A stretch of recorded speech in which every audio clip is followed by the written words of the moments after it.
Kalau sudah istiqamah, maka apa yang diberikan? Limpahan tanpa batas. Quran surah ke-72 Al-Jin ayat ke-16. Wa allau istaqamu, kalau kalian istiqamah ala tariqati, pada jalan manhaj yang telah aku turunkan ini, la asqainahum ma'an ghadaqa, aku akan limpahkan kepada mereka rizki yang tanpa batas. Siapa yang mau menaati Allah dan Rasulnya, jadi mengikuti manhaj orang-orang ini, menjadikan mereka model dalam kehidupan, itu bagian dari ketaatan kepada Allah dan Rasul. Jadi kalau Bapak Ibu ingin nikmat hidupnya, ingin mudah hidupnya, ingin dapat solusi dari setiap persoalan yang dialami, kata Allah, ikutilah model orang-orang hidup ini. Ikuti golongan ini. Wa hasuna ulaika rafiqa, dan mereka itu teman terbaik yang bisa dijadikan panutan. Jadi kalau Anda ingin berusaha menjadikan panutan dalam hidup, maka orang-orang ini modelnya. Ketika kita turunkan model hidup orang ini menjadi panduan kehidupan kita, maka itu bagian dari ketaatan kepada Allah dan Rasul. Ya, jadi kata Allah, ikuti orang ini. Kata kita, siap ya Allah, kami ikuti pola hidup orang ini. Maka ketika kita mengikutinya, turun kalimat pertama pembukanya, wa may yuti'illaha war rasul. Siapa yang dapat menaati Allah dan Rasul? Ya, siapa mereka ini? Faulaika ma'al ladzina an'ama Allahu 'alaihim. Maka mereka inilah yang dikumpulkan dengan beberapa golongan-golongan berikut. Ya, siapa mereka ini?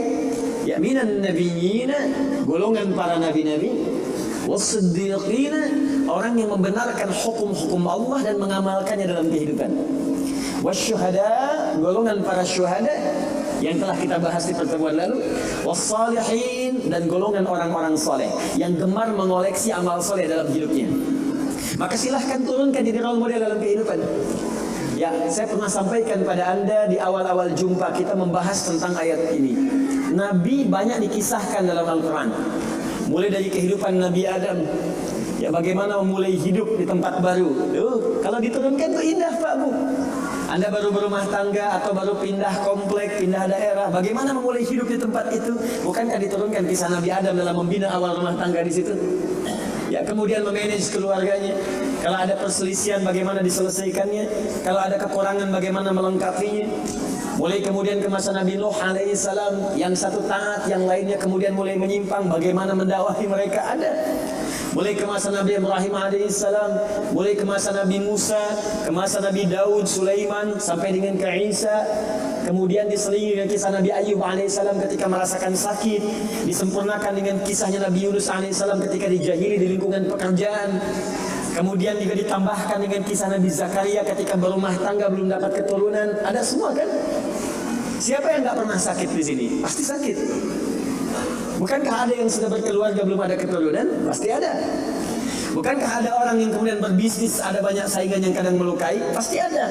Makanya diturunkan role modelnya untuk kita ikuti. Dari mulai bacaan zikirnya, doa-doanya, cara menyikapinya, sampai juga diberikan oleh Allah jalan untuk menyelesaikannya. Ada. Dan yang paling indah, semua aktivitas nabi-nabi itu semuanya dikumpulkan oleh Allah, kepribadiannya, keteladanannya pada satu orang nabi saja, Nabi Muhammad SAW.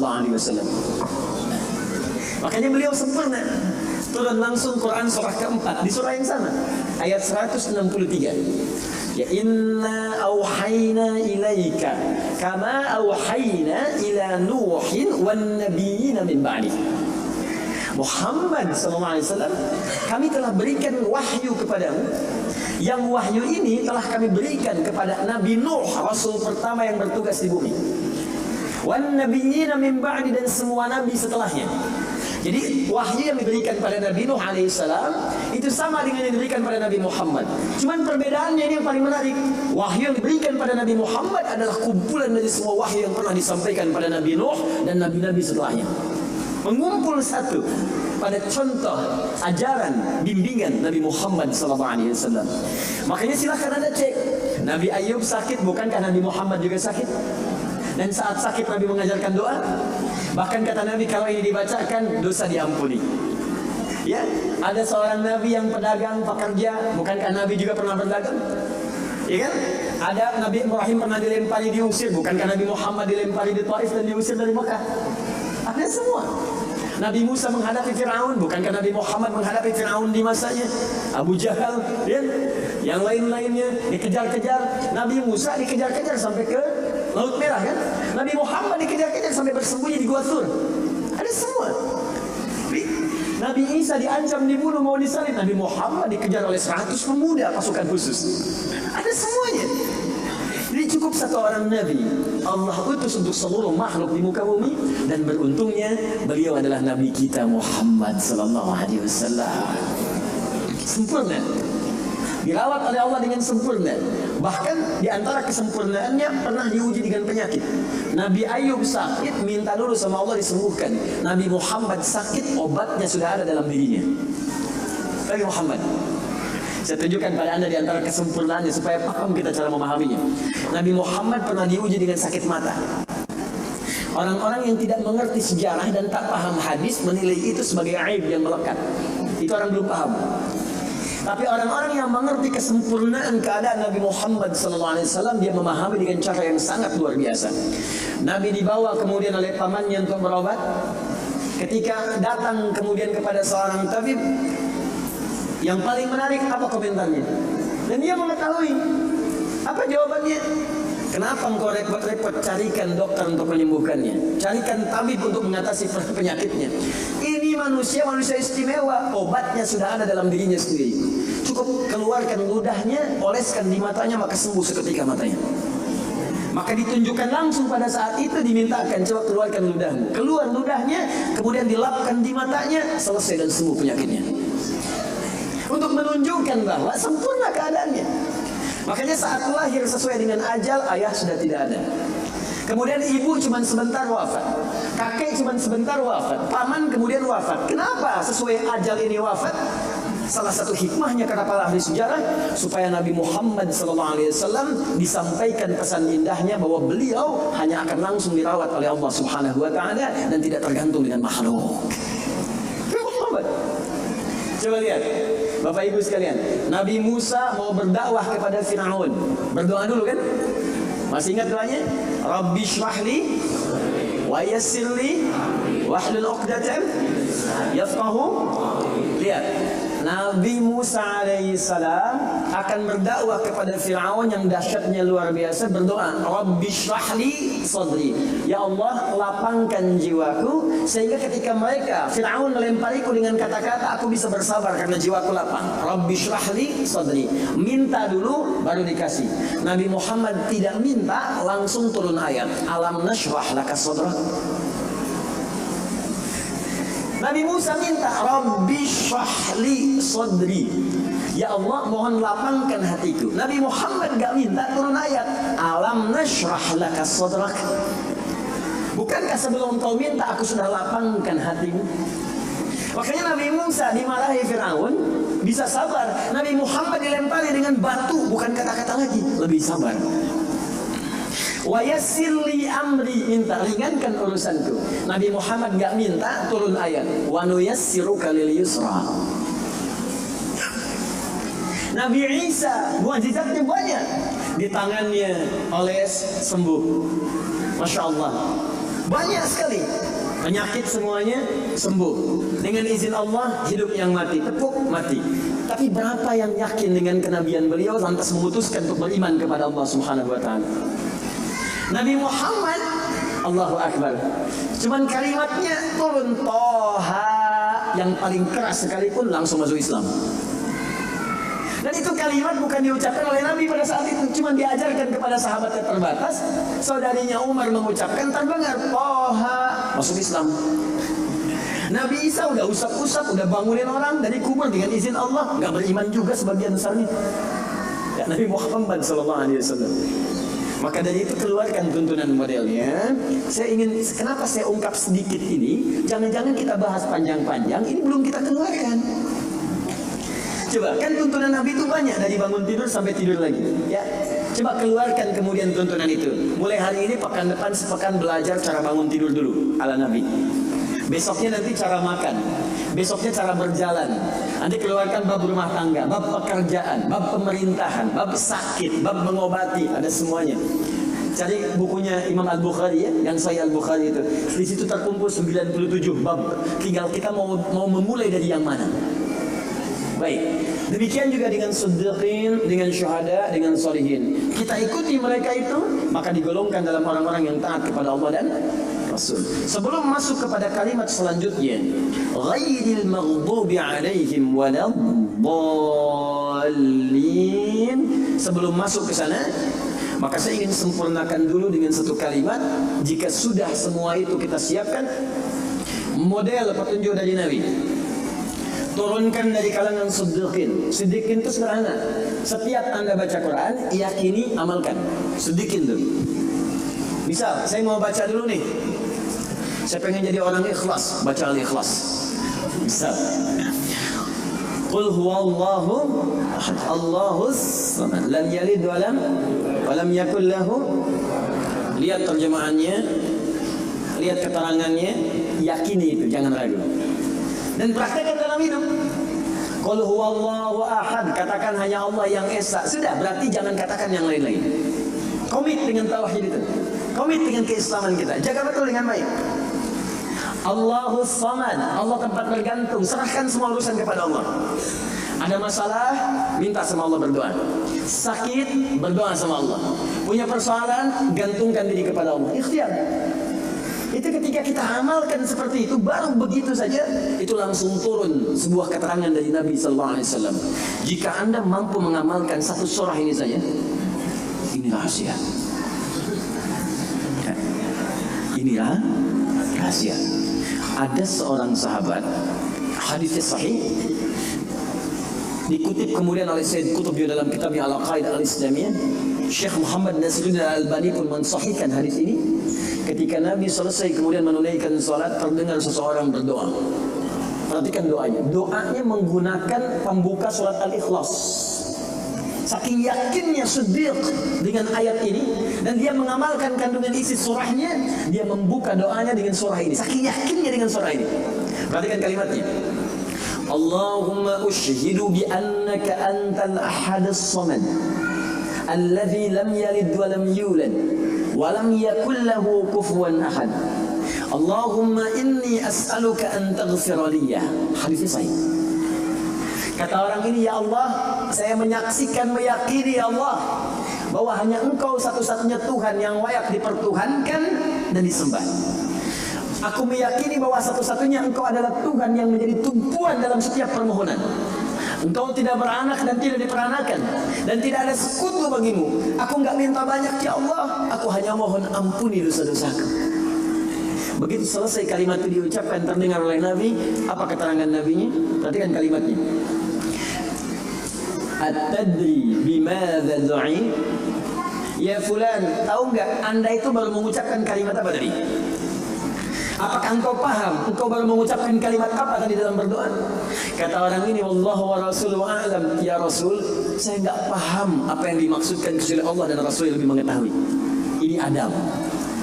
Adab, walaupun gini, kalau Anda sedang mengerjakan sesuatu dan Anda paham dengan itu, kalau ada orang lebih pintar daripada kita, ustadz, ulama, apalagi nabi, nanya pada kita, maka adabnya bilang aja nggak tahu. Karena boleh jadi mereka memiliki hikmah yang belum sampai kita kepadanya.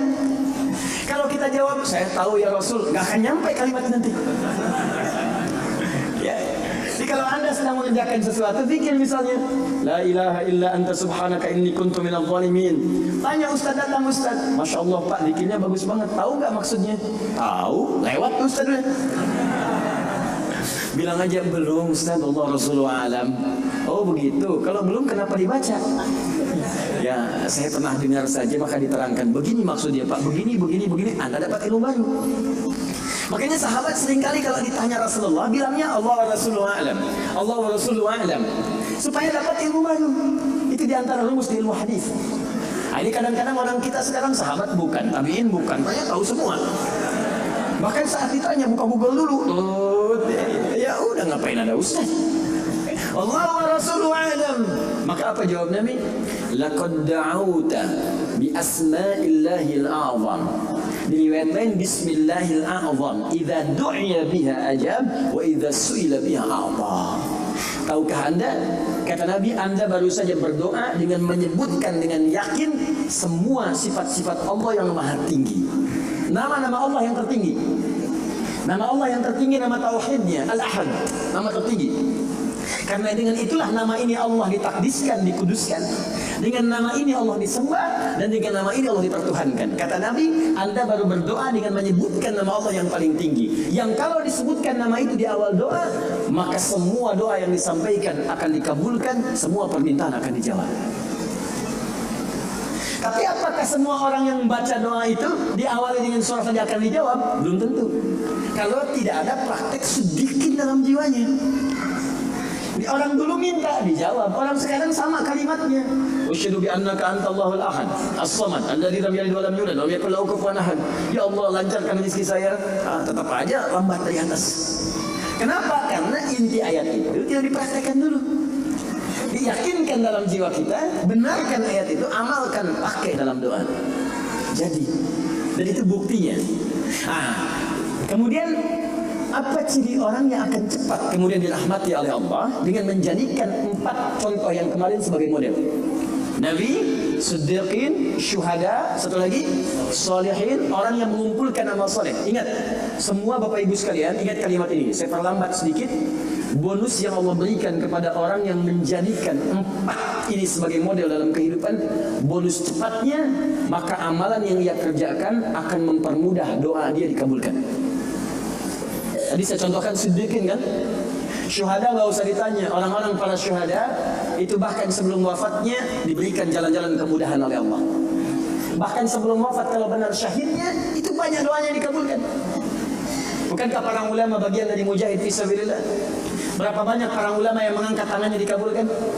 Imam Ahmad bin Hanbal pernah lewat, kemudian ada seorang mengatakan, Syekh, anak saya sakit, tolong doa kepada Allah. Kata Imam Ahmad, kamu ini doa-doa sendiri, katanya. Imam Ahmad ingin mengajarkan, kamu kan masih punya lisan, kamu masih punya kemudian kekuatan, minta dulu sama Allah supaya ada ikhtiar. Orang itu tiba-tiba pulang, ya dengan perasaan dia agak kecewa karena Imam Ahmad tidak mendoakannya. Ternyata ketika dia pulang, Imam Ahmad berdoa kepada Allah. Ya Allah, sembuhkan anak si fulan itu. Pulang, anaknya sembuh. Allahu Akbar. Di doa ulama itu kalau benar kealimannya, kalau benar ilmunya dan khasyahnya kepada Allah, itu hujah di lisannya. Bahkan firasatnya nyata. Kadang dikasih dalam mimpi, kadang kemudian bermohon kepada Allah tanpa diketahui. Ada solihin jika demikian. Bahkan turun Quran surah ke-5 ayat 35. Ya. Paling kanan sebelah bawah, ya ayyuhalladzina amanu taqullaha wabtaghu ilaihil wasilah. Hai orang-orang beriman, tingkatkan terus takwamu kepada Allah dan jadikan takwa itu sebagai wasilah untuk meminta kepada Allah dari apa yang kau inginkan. Dan kalau Anda cari takwa di Quran, bentuknya amal soleh. Tidak pernah kalimat takwa disebutkan dalam Al-Quran kecuali pada umumnya akan menyebut amal soleh. Contoh, kalimat takwa pertama langsung disebutkan orangnya di Al-Baqarah ayat 2. Dzalikal kitabu la hudal lil. Siapa muttaqin orang takwa di sini? Sebutkan ayat 3 dan 4-nya. Alladzina yu'minuna bil ghaib wa yuqimunas. Lihat sini. Iman dulu. Iman baru kemudian salat. Masih ingat di pertemuan lalu, sebuah amal menjadi soleh kalau didahului oleh apa? Iman. Di iman itu nggak akan dipisahkan dengan amal soleh. Ada iman, maka amal berubah jadi soleh. Dalilnya Quran surah ke-103. Walau innal insana lafi illa alladzina amanu iman wa amilus soleh. Amal soleh. Apa wujudnya amal soleh itu? Jadi rumus cepatnya begini. Iman akan melahirkan sebuah amal yang dengan sifat iman ini menjadi soleh. Kalau iman dipadukan dengan amal soleh, maka akan berubah menjadi takwa namanya. Karena itu ketika Allah menyebutkan kalimat takwa dalam Al-Quran, baik dengan kata benda, ya, noun, muttaqin, muttaqun, atau kata kerja, verb, fi'il, tattaqun, yattaqun, ittaqu, pasti setelahnya akan bertemu dengan iman dan amal saleh. Dzalikal kitabu la hudalil. Siapa muttaqin orang takwa di sini? Alladzina yu'minuna bil ghaib wa iman dan salat. Wa mimma razaqnahum infak, dan seterusnya. Al-Baqarah 183. Ya ayyuhalladzina amanu kutiba alaikumus iman. Ya ayyuhalladzina amanu kutiba alaikumus syiyam, puasa. Kama kutiba alal ladzina min la'allakum taqwan. Jelas? Maka ketika lihat rumusannya, lihat formulanya. Ini agak jarang dibahas ya. Perhatikan formulanya. Kata Allah di Quran surah ke-5 ayat ke-35. Ya ayyuhalladzina amanu, hai orang-orang yang telah beriman. Alhamdulillah modal ini ada. Masih beriman? Alhamdulillah. Berarti modalnya sudah ada kan? Nih, yang dipanggil ini. Hai orang-orang yang telah beriman. Yang belum beriman tidak hai. Ittaqullah. Tingkatkan takwamu kepada Allah. Yang diminta ini. Nanti kan rumusnya. Hai orang-orang yang telah beriman, tingkatkan takwamu kepada Allah. Wabtaghu ilaihil wasilah, dan carilah dengan peningkatan takwa ini wasilah untuk mengabulkan doa-doa yang kita mohonkan. Jadi kalau kita ingin cepat dikabulkan doanya, dituntaskan persoalan hidupnya, maka kata Allah rumusnya tingkatkan apa? Takwa. Sekarang kita ingin tingkatkan takwa, apa rumusnya? Takwa itu formulanya iman plus. Intinya di sini amal soleh. Jadi kalau kita kumpulkan amal soleh, kumpulkan, itu salah satunya ciri meningkatkan takwa. Kenapa takwa ditingkatkan? Untuk mengentaskan problem kehidupan kita. Bahkan nanti ada yang belum berdoa, saking tingginya takwanya, itu masalahnya diselesaikan oleh Allah tanpa dia meminta. Dalilnya Ustaz, Quran surah ke-65 di akhir ayat kedua. Di akhir ayat kedua, di awal ayat ketiga. وَمَنْ يَتَّقِ اللَّهَ يَجْعَلْ لَهُ مَخْرَجًا وَيَرْزُقْهُ مِنْ حَيْثُ لَا. Siapa yang mampu meningkatkan takwanya kepada Allah, salatnya meningkat dari yang fardu tambah sunnah, amalan hartanya meningkat dari zakat tambah infak, amalan Qurannya meningkat dari sekedar baca mulai kemudian tilawah atau mulai menghafalkannya, amalan puasanya meningkat dari Ramadan mencari sunnah-sunnahnya, tingkatkan. Maka pengertian persamaannya ya ja'allahu makhraja. Semakin meningkat takwanya, semakin aku tuntaskan semua persoalan kehidupannya. Di Bapak Ibu kayaknya nggak dapat masalah, padahal Anda tuh mengalami masalah sebetulnya. Cuman masalahnya sebelum dialami diringankan oleh Allah sehingga seakan-akan tak terasa. Ada yang langsung masalah dihadapkan di depannya, tapi diberikan ketenangan dalam jiwanya sehingga perasaannya nikmat saja. Padahal sebelumnya tidak begitu. Macet, sebelumnya menghujat, kadang mencela, klakson nggak berhenti, ya, bikin status juga, langsung kasih komen negatif, ya, Jakarta kesini banjir, siapa gubernurnya misalnya, apa solusinya? Ini begini, ini begitu, apa solusinya? Apa ketenangan yang kita dapatkan? Tapi ada orang yang ketika dapat macet, tiba-tiba, Allahu Akbar, dia cuma klik dengan satu tombol, klik keluar murotal. Alhamdulillah ya Allah, aku kasih macet. Kalau nggak macet seperti ini, bagaimana aku kemudian mendekat kepadamu dengan mendengar murotal ini? Ternyata ketika macetnya 15 menit, hafal ayat 3 ayat. Selalu ada hikmah dalam kehidupan. Sedang zikir, ada yang berdoa, itulah yang dimaksudkan. Dientaskan persoalan, diberikan ketenangan, dan dipahamkan tentang nikmat yang diberikan. Ada orang yang minta dulu. Nah nanti orang soleh ini, solihin, itu diantara mereka bertawasul dengan amal solehnya. Ada yang sering bersolawat, tawasul dengan solawatnya. Ada yang sering infak, tawasul dengan infaknya. Bukankah kita pernah mendengar kisah yang sangat viral? Padahal masa itu belum ada media sosial, tapi sampai kekinian sekarang.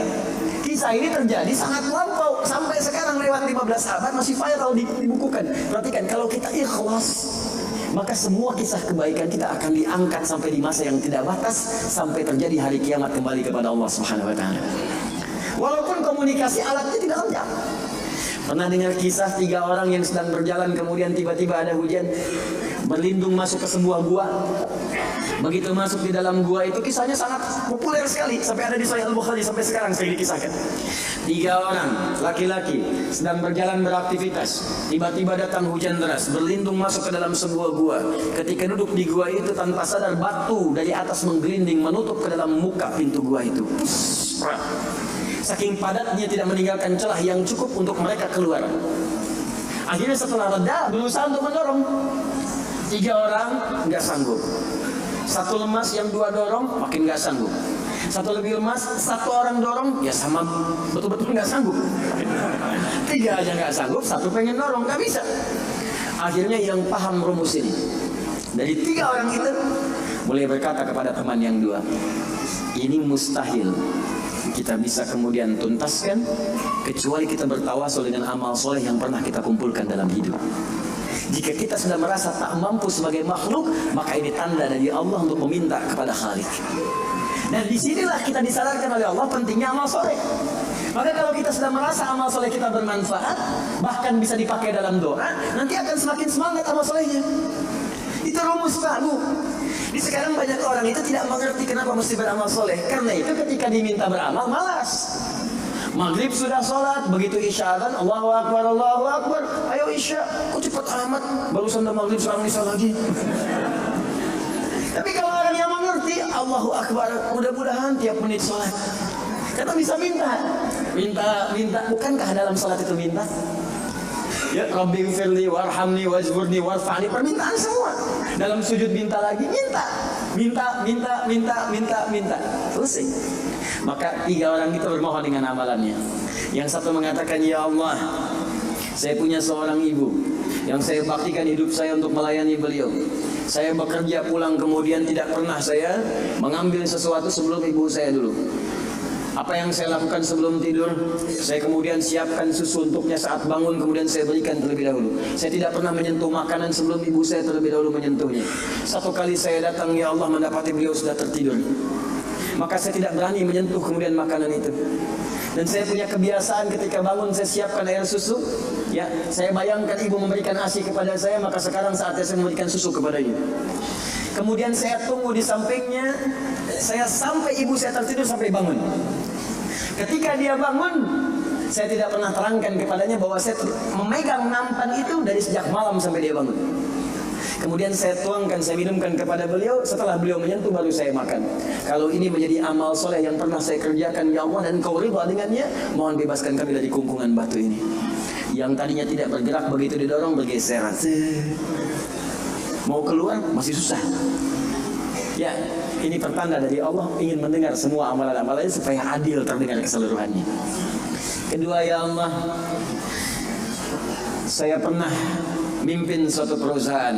Kalau bahasa kita sekarang, saya pernah punya bisnis, ya Allah. Kemudian ada karyawan saya tiba kemudian pamit meninggalkan pekerjaan, tapi gajinya belum saya berikan. Lantas saya simpan gaji itu, dia tak kunjung datang. Kemudian saya berinisiatif, ya Allah, untuk menjadikan gajinya dia sebagai modal, karena khawatir kalau pulang nilainya sudah berkurang. Maka dibelikan oleh saya, Allah, kambing. Kemudian dikelola kambing itu sampai bertahun-tahun datang, kambingnya sudah penuh, ya Allah, dengan berbagai kandang. Ternak sudah banyak, selapangan sudah kumpul. Begitu dia datang, saya berikan kepadanya semuanya itu. Dia mengatakan, kamu bercanda ya? Gaji saya kan cuma 1 juta, kenapa dibalikin tiba-tiba ada 1000 kambing? Orang ini mengatakan, kamu bercanda? Kata orang tadi, tidak, saya tidak bercanda, tapi ini hak kamu yang saya kembalikan. Dikisahkan kisahnya, saya berikan kambing, saya jaga dengan rawat dengan baik. Lantas dia mengambil semua kambing itu, ya Allah, tanpa memberikan kepadaku sedikit pun. Makasih ya, begitu kan? Masya Allah. Gitu, kalau Badu itu unik gitu ya, bukan yang di sini, Arab maksudnya, ya, unik gitu. Jadi lugu, polos, berangkat. Ya, apa yang terjadi? Maka aku pun, ya Allah, menerima dengan berharap ridhomu saja tanpa meminta imbalan sedikit pun darinya. Dia pergi meninggalkanku, aku mengharap ridho darimu. Maka aku bermohon kepadamu, ya Rabb, kalau dengan itu kemudian engkau ridho, maka bebaskan kami dari kungkungan batu ini. Didorong, geser lagi. Perhatikan bagian yang ketiga ini. Ini tidak mudah karena termasuk bagian dari dosa besar. Meninggalkan dosa besar mendatangkan anugerah yang berlimpah tanpa batas. Ya Allah, dulu aku seorang rentenir. Wah, banyak sekarang nih, ya, yang benjol-benjol, yang catat-catat. Dulu aku seorang rentenir, ya. Kemudian ya Allah, aku pinjamkan kepada orang-orang untuk mengambil bunga yang berlipat dan lebih banyak. Tapi aku mencintai seorang putri dari pamanku. Setiap aku lamar dia selalu menolak. Putrinya itu orang soleh Pak, Bu, baik. Makanya di Quran jelas orang soleh nggak akan dipertemukan dengan yang kurang baik. Tapi jangan pesimis dulu. Caranya jadi orang baik dulu, nanti akan diarahkan pada yang baik. Sabar ya. Datang sendiri nanti. Ya. Maka apa yang terjadi? Satu saat aku punya kesempatan karena pamannya ternyata butuh modal, aku pinjamkan. Lama dia kemudian tidak bayar-bayar sampai menggelinding hutangnya begitu banyak terkumpul. Datanglah kemudian anak gadisnya kepadaku untuk minta keringanan. Maka aku katakan kepadanya, malam ini pun hutang bapakmu aku akan lunasi seluruhnya tanpa kecuali kalau malam ini engkau mau bergaul denganku. Maka anak perempuan itu sedih, merasa terancam, tapi tak mampu berbuat banyak untuk bapaknya. Dia pasrah kemudian mengiyakan. Di malam itulah sejak aku siap-siap untuk menggaulinya, tiba-tiba si gadis itu dengan fitrah lisannya mengatakan, ini kalau orang nggak pernah maksiat, ini kalimatnya itu tinggi sekali, besar, pengaruhnya banyak. Kata perempuan ini, ittaqillah, paman, bertakwalah kepada Allah. Satu kalimat di gadis itu menggetarkan pada jiwaku, melahirkan rasa takut yang sangat dalam. Aku lari meninggalkannya sambil mengatakan, sudah, bapakmu tak ada utang lagi padaku, dan aku lari meninggalkannya. Ya Allah, kalau dengan perbuatan itu engkau ridha yang menjadikan aku bertobat sampai sekarang, maka mohon ya Allah bebaskan kami dari kungkungan batu ini. Begitu mau didorong, batunya sudah menggelinding jauh meninggalkan mulut gua itu. Kumpulan amal saleh yang digunakan wasilah untuk berdoa terkadang akan cepat mampu mengabulkan apa yang kita mohonkan. Apalagi kalau yang dimintakan adalah pengalaman meninggalkan perbuatan maksiat yang besar. Kalau maksiat-maksiat itu jangan diikuti, jauhi, tinggalkan. Nanti saat butuh minta dengan amalan itu boleh, ayatnya ada. Yang nyuruh Allah, berarti Allah yang menetapkan jalan. Salah satu formulanya mengerjakan itu supaya semangat beramal soleh. Amal soleh itu kan cuma dua. Kalau enggak if'al, wala taf'al. Do it, live it. Kerjakan, tinggalkan. Kerjakan sholat, jauhi zina. Kerjakan kemudian infak, jauhi bohong. Kerjakan ini, tinggalkan ini. Anda cukup kerjakan, tinggalkan. Dan dengan wasilah itu minta kepada Allah. Jelas di sini? Nah, ini mungkin doa banyak disampaikan tapi jarang terkabulkan karena pengertiannya terbalik. Yang ditinggalkan dikerjakan, yang dikerjakan ditinggalkan. Terus dengan pedenya minta, ya Allah mohon kabulkan. Susah. Kenapa? Naktas sauda. Ketika berbuat maksiat mulai ada penutup, kemudian dicawan hatinya. Mulai yang ringan dulu begini, sehingga saat cahaya akan masuk tidak tembus. Sedikit-sedikit Allahu Akbar, Allahu Akbar. Dulu belum dengar adzan sudah ke masjid. Sekarang sudah dengar adzan masih belum semangat untuk ke masjid. Nah, ini ada cawan nih yang ditutup. Makin keras lagi. Dulu masih nunggu qomat ke masjid. Sekarang sudah qomat mau dekat waktu sholat berikutnya nggak ke masjid juga. Begini. Tapi kalau sudah begini, ini yang susah. Bahkan orang sholat pun masih disoal juga. Ngapain sholat? Tidak akan memberikan solusi. Soleh ya, dia udah begini. Sulit. Karena itu ketika memohon kepada Allah, kalau makanannya haram, perangkatnya haram, maaf minumannya haram, pakaiannya haram, itu anna yustajabu lidzalik, kata Nabi di hadis Muslim. Maka barangkali itu penyebab doa sulit dikabulkan. Bukan Allah nggak ngabulkan, ketika diberikan nggak tembus tuh, nggak masuk. Begini cara berpikirnya. Jadi Al-Fatihah mengajarkan kepada kita untuk istiqamah, menjadikan satu di antara 4 golongan Nabi, Siddiqin, Syuhada, dan orang soleh sebagai modal kehidupan, supaya salah satunya hidup kita ringan. Istiqamah. Kalau sudah istiqamah, maka apa yang diberikan? Limpahan tanpa batas. Quran surah ke-72 Al-Jin ayat ke-16. Saya selesaikan dulu yang ini ya sebelum tidak. Wa allaw istaqamu 'ala at-tariqati la asqainahum ma'an ghadaqa. Wa allaw istaqamu, kan kalau mereka istiqomah ala tariqati, pada jalan yang telah kami tetapkan. Kata Allah, jalan hidup jadikan role model kehidupan Nabi. Contoh prakteknya, lihat siddiqin. Kalau mau bertahap pelan-pelan, baca satu ayat amalkan, seayat amalkan, hadis satu amalkan. Jangan banyak-banyak. Ya, belajar meninggalkan larangan. Minggu pertama larangan di mata, jauhi larangan mata. Pekan kedua larangan telinga, pekan ketiga larangan lisan, sampai ke ujung kaki, sampai tubuh kita terbiasa meninggalkan larangan. Praktekkan. Kalau istiqamah, wa allau istaqamu, kalau kalian istiqamah ala tariqati, pada jalan manhaj yang telah aku turunkan ini, la asqainahum ma'an ghadaqa, aku akan limpahkan kepada mereka rizki yang tanpa batas. Konon kalau disampaikan dalam keadaan azan, itu berpeluang besar benarnya. Karena itu, dan Al-Quran tidak ada yang salah. Ma'an ghadaqa di ayat ini bukan berarti air, tapi gambaran dari limpahan yang tiada bertepi. Bukankah kalau dalam saat haus paling enak minum air? Bukankah kalau energi itu hilang, air yang datang bisa menguatkan kembali? Ya kan? Bukankah air bisa menjadikan yang kotor menjadi bersih? Maka rizki itu sifatnya luas. Bisa jadi kemudian materi, bisa uang, bisa ketenangan, bisa limpahan keturunan, dan sebagainya. Istiqamah.